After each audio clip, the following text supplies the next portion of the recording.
Ton problème, c'est que tu aimes agir lorsqu'il y a la foule. Tu sais, sois comme Pierre. Les courageux, souvent, ils sont au singulier, ils agissent seuls. Amen. Tu verras qu'autour de toi, la majorité a peur. La majorité s'inquiète. Mais si tu es comme moi, les frères de Pierre, nous sortons de la ligne et de la foule et nous marchons sur l'eau parce que le Seigneur a marché sur l'eau. Le Seigneur te dit, et il me dit ce matin, ne crains pas, car j'ai vaincu le monde. Amen. Amen. Si le Seigneur a vaincu le monde, tu vaincras le monde au nom de Jésus. Amen. C'est tellement subtil, c'est tellement bizarre, ce virus, que je crois de tout mon cœur que ce virus a des oreilles. Jésus a parlé au vent. Il a dit au vent, silence! Amen. Jésus a dit au vent, silence! Amen. Savais-tu que le vent pouvait entendre? J'ordonne à tout esprit qui se cache derrière coronavirus de s'éloigner de la maison des enfants de Dieu au nom de Jésus. Amen. Qui es-tu? Grande montagne devant Zorobabel. Tu seras aplani. Amen. Et je te vois déjà être aplani maintenant au nom de Jésus. Amen. Le problème aujourd'hui du courage, c'est que nous avons manqué le courage parce que notre courage n'a pas de fondement. Toi qui me suis, quel est le fondement de ton courage? Communique-moi le sous-bassement de ton courage. Et je te dirai si tu es réellement courageux. Je ne parle pas d'un courage d'apparence, mais je parle d'un courage spirituel qui est basé sur la foi et la confiance en Dieu. Amen. Un jour, je me suis retrouvé devant une multitude de personnes. Un responsable d'entreprise m'a dit, va faire telle chose. J'ai dit, ils sont nombreux, je suis seul, je ne peux pas. En tant que responsable d'entreprise, il m'a dit, Franck, va. Tu as mon mot d'ordre et je suis avec toi. Je suis parti et j'ai fait. Mais quand je partais, j'avais le courage et la force en moi. Mais ici, je ne te parle pas d'un homme, même pas d'un responsable d'entreprise. Je ne te parle même pas d'un général. Je ne te parle même pas d'un colonel. Je ne te parle même pas d'un médecin. Je ne te parle même pas d'un scientifique. Je te parle de l'Éternel, le Dieu des armées. Amen. Je te parle de l'Éternel, le Dieu des armées. Quand il te dit va, c'est qu'il t'a donné l'autorité. Amen. Et rien ne peut t'empêcher d'avancer. Amen. Rien ne peut t'empêcher d'avancer. Alléluia. Amen. Tu dois avoir le courage de t'affirmer et d'affirmer ton identité. Amen. Un enfant de Dieu, il ne doit pas vaciller. Ton premier courage viendra de ton identité. Amen. Qui tu es? Dis-moi qui tu es. Amen. Dis-moi qui tu es. Amen. Si je suis un enfant du président de la République, je peux me lever devant un général. Je lui dirai mon nom est un tel. Mais lorsque je me lève devant coronavirus, je prononce mon identité. Je suis un enfant de Dieu. Et toi, coronavirus, devant mon identité, tu fléchiras. Oh, que quelqu'un me dise gloire à Dieu. Gloire à Dieu. La première vérité sur le courage est basée sur ton identité. Amen. Dis-moi qui tu es. Dis-moi qui tu es. Amen. Est-ce que tu es un enfant de Dieu? Si tu es un enfant de Dieu, Jésus a vaincu toutes choses. Tu n'as pas besoin d'avoir peur du coronavirus. Si tu es un enfant de Dieu, tu es au contrôle de tout. Tu n'as pas besoin Amen. d'avoir peur. Alléluia. Tu ne dois pas réagir comme les autres. Pierre est sorti de la barque. Pierre n'a pas géré ce que les gens disaient. Toi aussi, ne suis pas la majorité. Le courage agit souvent seul. Mais tu verras. Après, il y en a qui vont te suivre. Alléluia. Amen. Amen. C'est vrai. Le premier fondement du courage que je te donne aujourd'hui est basé sur ton identité. Tu Tu dois proclamer ce que tu es. Tu dois proclamer ta foi. Le deuxième fondement, c'est sur la vérité. Dis avec moi la vérité. La vérité. Vous connaîtrez la vérité et la vérité vous affranchira. La vérité. Quand tu connais la vérité, tu as le courage d'affronter. Alléluia. Amen. Mais la vérité ici n'est pas ce que disent les médias. Ce que disent les médias, ça peut être une vérité selon la science et selon tout ce qu'ils disent. Nous entendons des cas, des gens meurent par-ci, par-là. Ça peut être une vérité. Mais je parle de la vérité du courage. Toi qui me suis. Toi qui me suis. La vérité est que Jésus t'a dit, je serai avec toi jusqu'à la fin du monde. Est-ce que tu le crois? Amen. Est-ce que tu le crois? Amen. Si tu le crois, tu acclames le Seigneur très fort.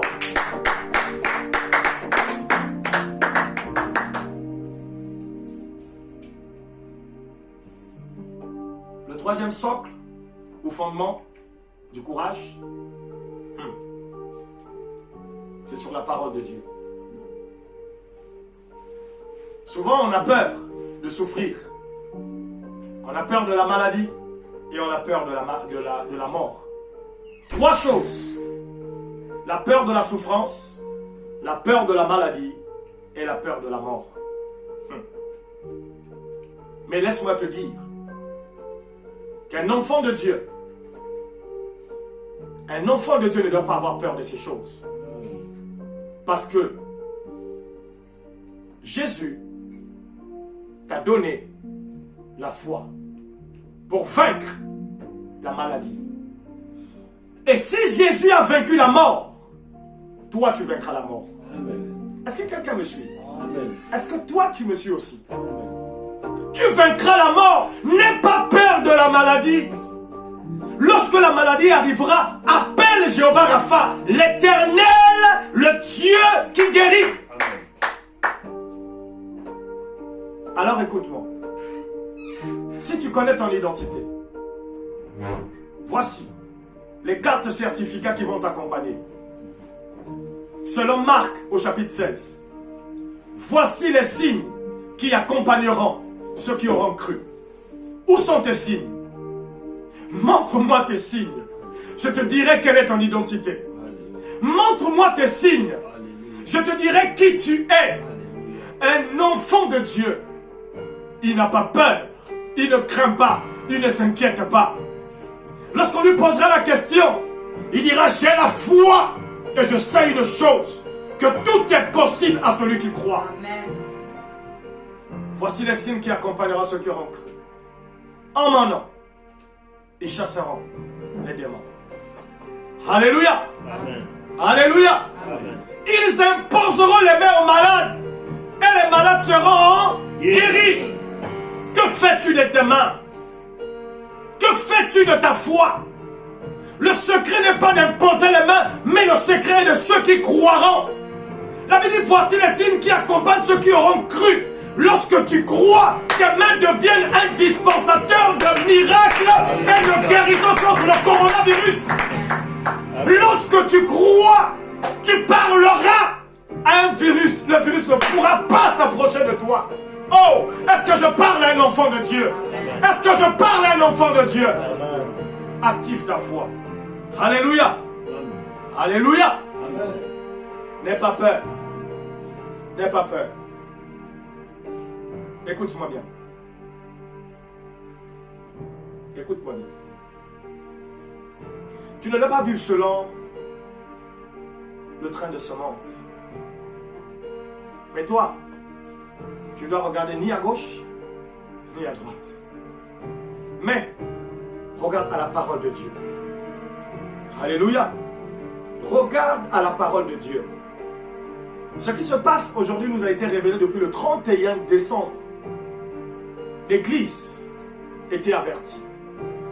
Mais la volonté de Dieu, personne ne peut l'empêcher de s'accomplir.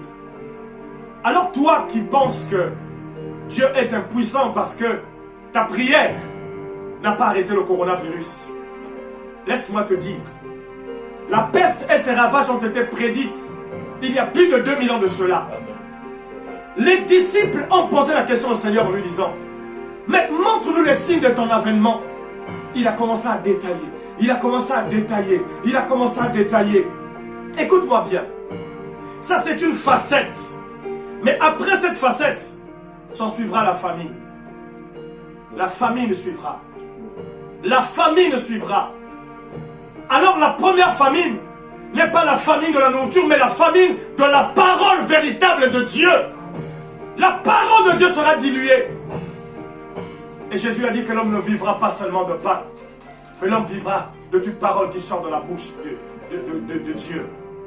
Écoute-moi, enfant de Dieu. Maintenant, je vais te dire une chose. Crois au Seigneur Jésus. Crois au Seigneur Jésus. Tu seras sauvé, toi et ta famille. Amen. Alléluia. Amen. Tu seras sauvé, toi et ta famille. Voici ce que Dieu te dit. Que rien ne peut arriver sans que l'Éternel en soit l'auteur. Rien ne peut arriver sans que l'Éternel en soit l'auteur. Alors, aux différents responsables d'État, chefs d'État, gouvernement, les autorités locales, nous reconnaissons que tout pouvoir vient de Dieu et toute autorité vient de Dieu. Un jour, Paul faisait la traversée pour se rendre à Rome, en Italie, là où il y a le coronavirus actuellement. Dans le navire où il se trouvait, Paul s'est retrouvé dans une situation où personne ne pouvait l'écouter parce qu'il était faible. Il n'avait pas une position puissante ou forte. Dans ce navire, il y avait le centenier, c'était le chef d'armée qui les conduisait parce qu'il était en position de prisonnier. Paul était en confinement. Et à côté de Paul, il y avait le pilote et il y avait le responsable du navire. Paul avait déjà été averti par un ange du Seigneur.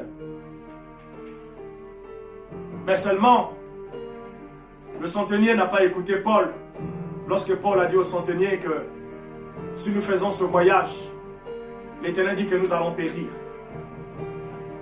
Le centenier a écouté le pilote et le responsable du pilote a dit on ne peut pas annuler le voyage, il faut qu'on avance. Chemin faisant, le vent a commencé à souffler. Ce vent qui soufflait, la Bible dit dans le livre des Actes des Apôtres, chapitre 27, qu'ils ont commencé à perdre la cargaison. Nous allons perdre la cargaison. Le navire a commencé à perdre l'économie. Le monde entier va sombrer dans une crise économique qui a pour départ cette crise sanitaire. Pourquoi? Parce que le propriétaire du navire n'a pas écouté Paul. Que l'église soit convoquée, que le gouvernement convoque l'église et que les hommes de Dieu s'assemblent unis pour invoquer l'Éternel, le Dieu des armées. Car lorsque deux personnes s'accordent et demandent quelque chose à Dieu, quel que soit ce qu'ils demandent, cela leur sera accordé. Ils n'ont pas écouté Paul. Alors, pendant la traversée, la Bible dit que le pilote a demandé l'avis de la majorité. La majorité a dit, on peut partir. Parce que chacun voyait son intérêt. Si le pilote pouvait être un chef d'État qui a pour mission de conduire ce navire qui est le Congo, ou encore la RDC, le Gabon, la France, les États-Unis, tous les pays, que le pilote apprenne à écouter la voix des Paul. Dieu a placé des Paul comme des Élis. Ceux-là seuls qui ont la capacité de prier et qu'il pleuve encore dans le pays.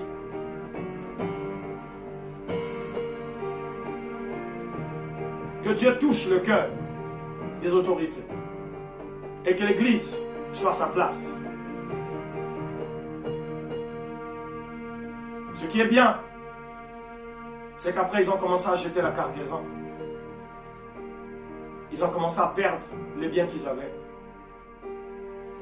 Nous allons perdre la cargaison. Nous allons perdre la cargaison.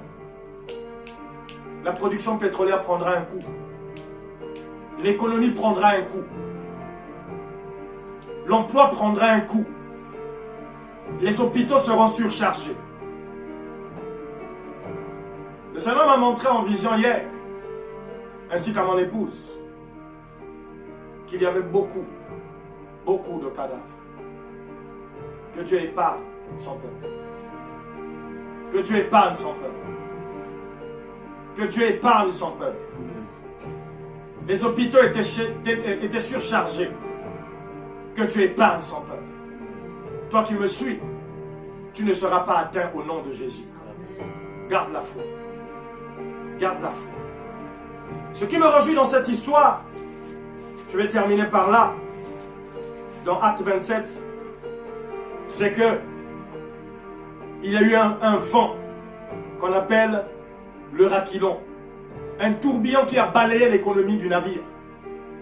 Ils ont jeté la cargaison dans l'eau et Paul dit que le navire était violemment balancé par le vent, battu par la tempête. Le Congo n'est-il pas battu par la tempête actuellement? La terre entière tremble.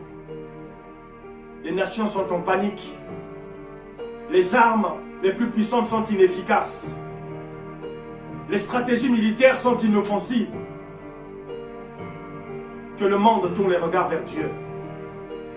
Dieu est le seul créateur du ciel et de la terre. Que ceci serve d'exemple aux nations. De comprendre que cela ne vaut la peine. La terre n'est qu'un seul pays. Et nous sommes qu'un seul peuple. Ce qui a commencé en Chine est aujourd'hui au Congo. Ça prouve à suffisance que ces frontières ne sont que des frontières établies par l'homme et non par Dieu.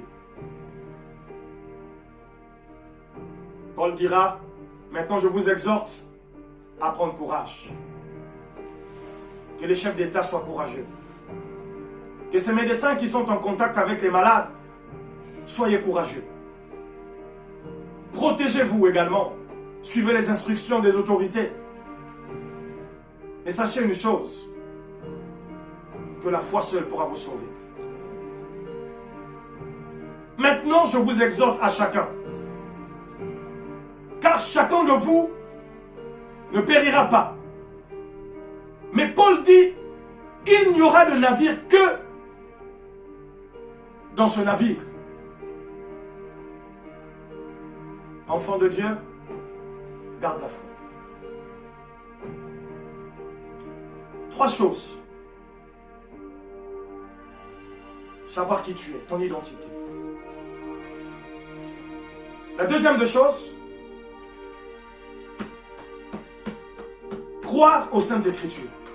Ce que Dieu dit de toi, ce que tu es et ce que tu seras. Le juste vivra par la foi. La troisième des choses, c'est que tu dois croire et accepter, sans douter, que Dieu t'a donné une substance qu'on appelle la foi, qui est capable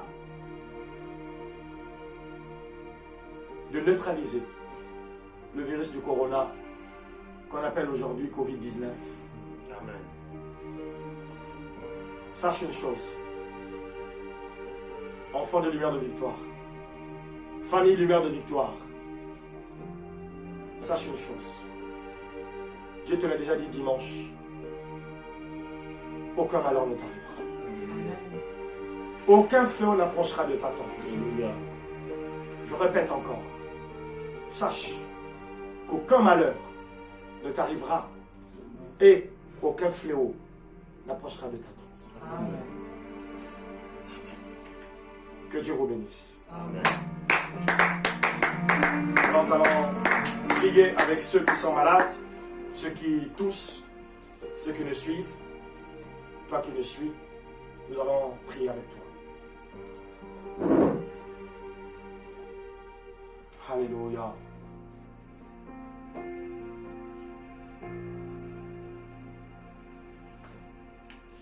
Oh Jésus. Je viens à toi. Oui, je viens à toi. Je viens à toi.